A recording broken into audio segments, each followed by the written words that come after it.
এনসিপির আহ্বায়ক নাহিদ ইসলাম অভিযোগ করেছেন, বিএনপি এখন চাঁদাবাজদের দলে পরিণত হয়েছে, আবির্ভূত হয়েছে মুজিববাদের নতুন পাহারাদারে।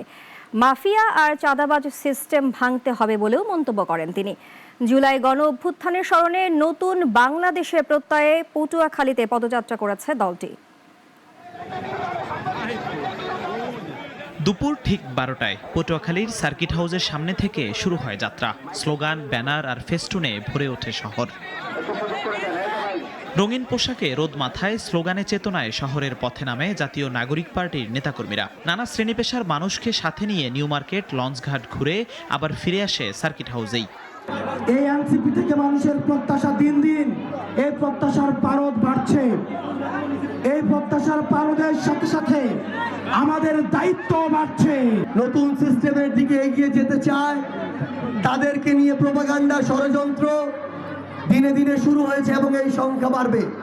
কিন্তু আমাদেরকে ঐক্যবদ্ধভাবে সকল ধরনের ষড়যন্ত্র আতাতকে মোকাবেলা করতে হবে। দুপুর 1:45টায় পৌর শহরের শহীদ হৃদয় তরুয়া চত্বরে পথসভা করে দলটি। নাহিদ ইসলাম বলেন, ষড়যন্ত্র শুধু অতীতে নয়, এখনো চলছে। এমনকি বিরোধী শক্তিও এখন মুজিববাদের নতুন পাহারাদার।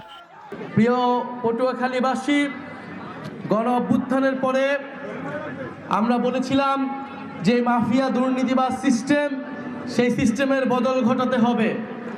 কিন্তু আমরা দেখছি সেই সিস্টেমকে পাহারা দেওয়ার জন্য নতুন দলের আবির্ভাব ঘটেছে।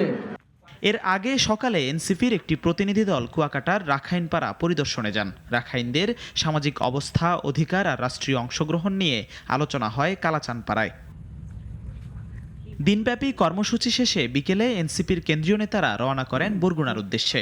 এর আগে ঝালকাঠিতে বৈষম্য বিরোধী আন্দোলনের নেতাকর্মীদের বাধায় কর্মসূচি সংক্ষিপ্ত করে চলে যান এনসিপির নেতারা। জিহাদুল ইসলাম, নাগরিক।